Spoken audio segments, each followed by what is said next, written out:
Olá, nossa convidada hoje é a ex-vice-prefeita de Jacareí, Maria Cristina de Paula Machado. Muito obrigado pela sua presença aqui no nosso programa.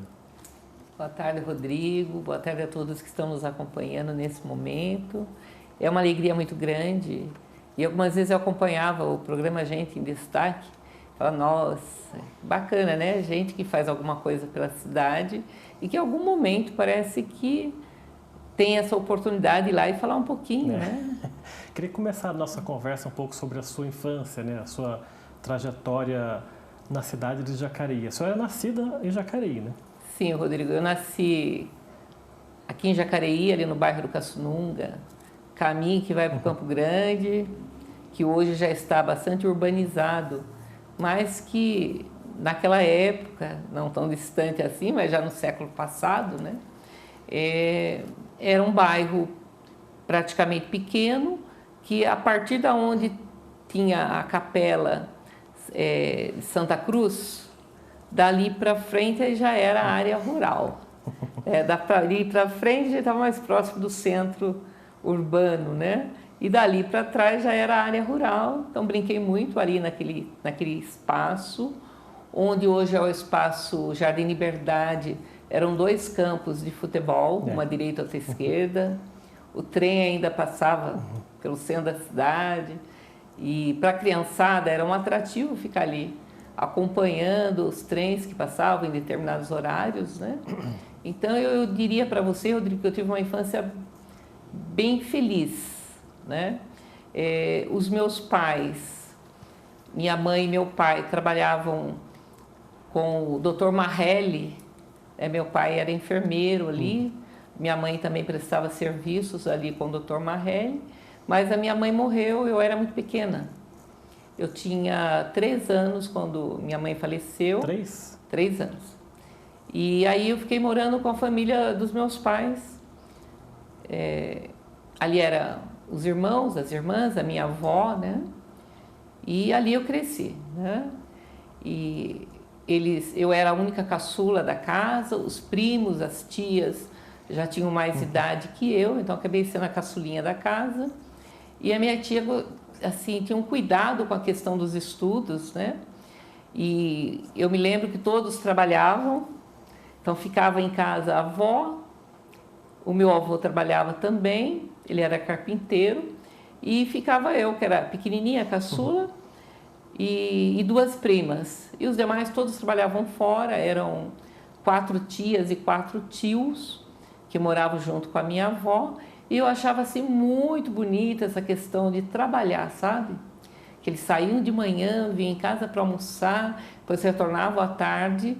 E quando eles chegavam à tarde, sempre sentavam com as crianças ali da rua, na calçada. Meu avô ia contar histórias. As histórias tradicionais que hoje as crianças leem nos livros, né, como O Gato de Botas, Chapeuzinho Vermelho, Branca de Neve e os 7 Anões. E praticamente quase que todos os dias as histórias se repetiam e às vezes meu avô inventava algumas histórias.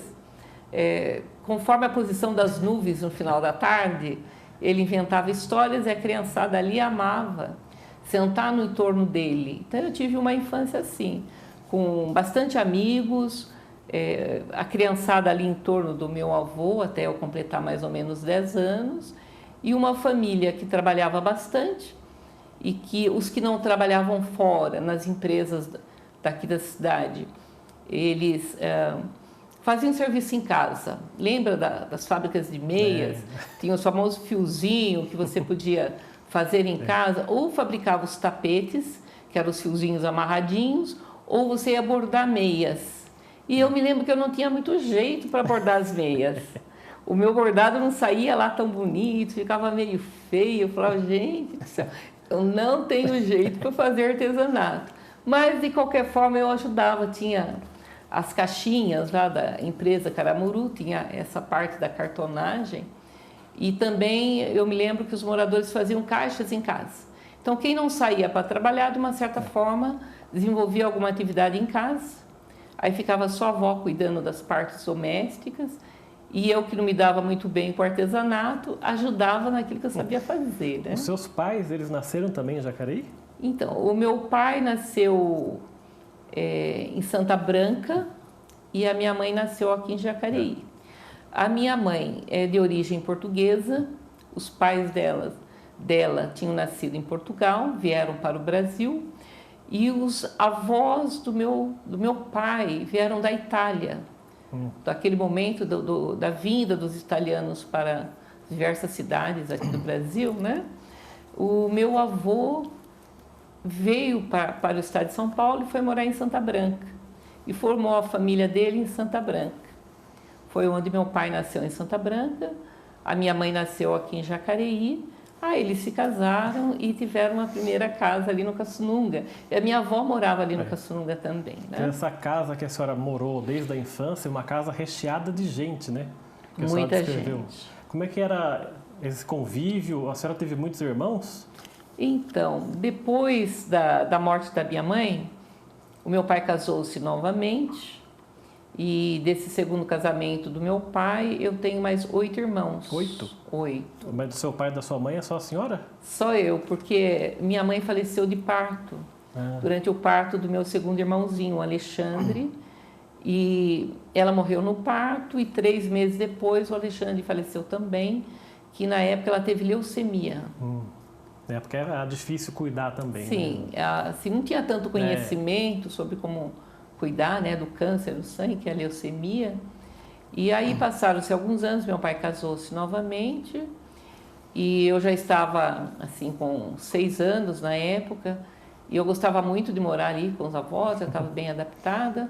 O meu pai foi morar no mesmo bairro, assim, muito próximo de onde nós morávamos, então ali eu tinha acesso para acompanhar, né, os irmãos que vieram depois, e de tal maneira que acabamos tendo uma família grande. E os primeiros trabalhos que a senhora desenvolveu em Jacareí, trabalhando em comércios, que a senhora começou a trabalhar muito cedo? Sim, eu comecei a trabalhar com 13 anos. E antes eu estudei no SESI, depois estudei no Lamartine, do Lamartine eu estudei no SENE, que era uma escola mais tradicional na época, que a gente fazia o ano de admissão, que era o 5º ano, né? E depois fiz os demais anos lá. E eu me lembro que quando eu passei para a 7ª série, passei a estudar à noite lá no SENE, e eu tive um primeiro emprego aqui em Jacareí, que foi na Caramuru, justo no setor de cartonagem, fazendo as caixas.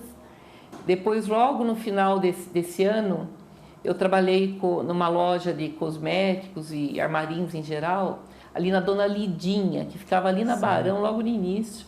Era uma loja muito procurada. Fui muito nessa loja quando eu era criança. Então, e eu fiquei mais ou menos 1 ano ali na Dona Lidinha. Depois da Dona Lidinha, eu comecei a estudar contabilidade, já tinha terminado o curso do ginásio e já foi uma influência da minha casa, é bom ter um curso técnico, né? Então, em vez de fazer o ano de formação que preparava os alunos já para pensarem em dar aula, para ser professora, né? Não, vai fazer contabilidade, aí você tem uma profissão, tem um técnico. Aí comecei a estudar contabilidade e nesse momento eu fui trabalhar numa loja de atacado aqui em Jacareí, do seu Alcides de Cária. E nessa loja eu trabalhei por 5 anos consecutivos. Praticamente até eu entrar na faculdade de psicologia, eu trabalhei ali com Alcides. Então, eu observei que eu tinha um jeito mais contínuo administrativo, no sentido de gerenciar, de coordenar. Eu acho que eu tenho algum talento aí para essa área. Porque eu começava a trabalhar numa determinada loja, a Lidinha mesmo, eu trabalhei, minha primeira atividade foi ficar ali na porta, tomando conta para que ninguém pegasse nada dentro da loja. E depois eu fui atuar lá dentro, colocando os produtos nas gôndolas, depois ajudando a organizar a parte interna da loja.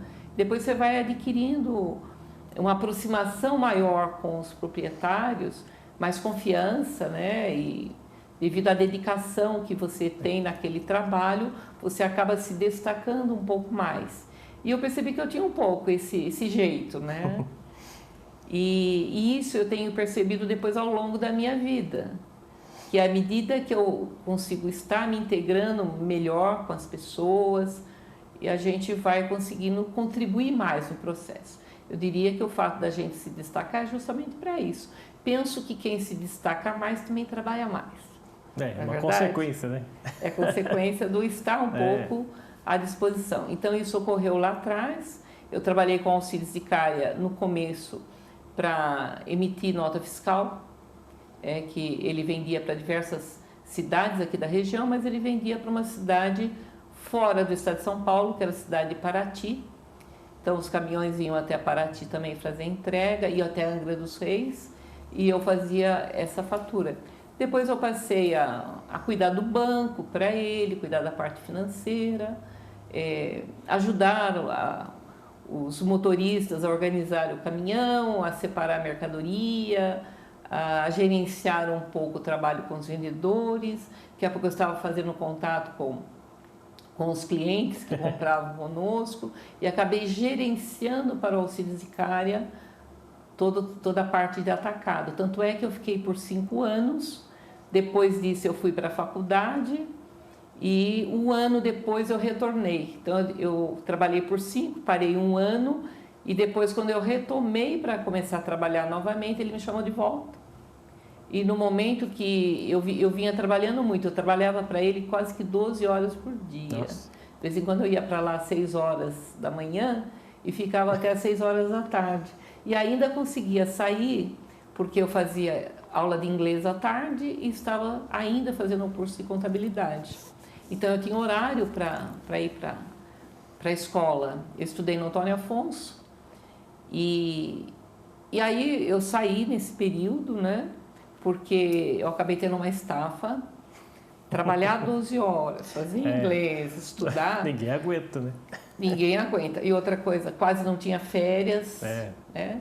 Ele dava alguns dias de férias e depois o restante você recebia trabalhando, então quase não tinha descanso. E eu percebi que eu estava ficando estafada, eu fui para o médico. Eu estava com problema de memória, para você ter ideia, Rodrigo. Porque eu sabia os telefones dos clientes todos de memória. Inclusive fazia a somatória das contas, depois eu comecei a esquecer um pouco. Isso não é normal. Numa época que não tinha nem internet, né? A gente ia no caderninho mesmo, né? Primeiro você fazia as contas somando ali. Depois chegou a primeira calculadora, que ela tinha um vídeo e que tinha papel. E aí você conseguia visualizar a informação. Só mais tarde é que foram chegando essa tecnologia mais avançada que nós temos hoje, né? Então, de tal maneira que eu passei 10 anos trabalhando no Alcides. Quando eu terminei a faculdade, a primeira etapa da psicologia, e fiz a especialização em educação, eu ainda estava trabalhando com Alcides. Aí, quando eu deixei de trabalhar no comércio, eu já fui trabalhar no setor de escolas. E o meu primeiro emprego no setor de escola foi na prefeitura. Aí anos 80 ainda, né? Aí nós estamos lá em 82. 82? Isso. Eu passei uma etapa, foi 80, né? 82 até mais ou menos 85 eu trabalhei com Alcides. Em 86, 87 eu já fui trabalhar no setor de escola, que eu já estava formada na especialização em educação. E eu conheci o professor Giron Matui, que era delegado de ensino em São José dos Campos. E eu fui trabalhar na ETEP. Trabalhei na ETEP com os alunos dos últimos anos, que estavam já fazendo estágio, né, para trabalho. Trabalhei no setor de CIE interno da ETEP. E passei a ajudar o Giron a fazer cursos de formação de professores no Vale do Paraíba. Aí fiz isso entre o período de 86 até mais ou menos 88. E 89, 90, eu atuei com o Paulo, do curso Integrados de Saúde. E com o Paulo nós tínhamos a intenção de montar cursos da área da saúde em São José dos Campos, Jacareí. E aí eu passei a ter um curso de formação para a área de comércio, um curso que eu mesma criei na época, onde nós tínhamos aulas de diversas matérias importantes para formar a pessoa para o setor de comércio, e seria na área de recepção. O curso chamava-se recepcionista, onde você formava recepcionista para o comércio, para a indústria e para a parte hospitalar. Atuei mais ou menos 3 anos nessa atividade com o Paulo. Depois não deu muito certo o que ele queria fazer em São José dos Campos. Em 92 eu fui trabalhar na prefeitura. Aí eu fui uma das diretoras da creche escola lá do Campo Grande. Tá certo, vamos continuar essa história daqui a pouco. O Gente em Destaque volta daqui a pouco, até já.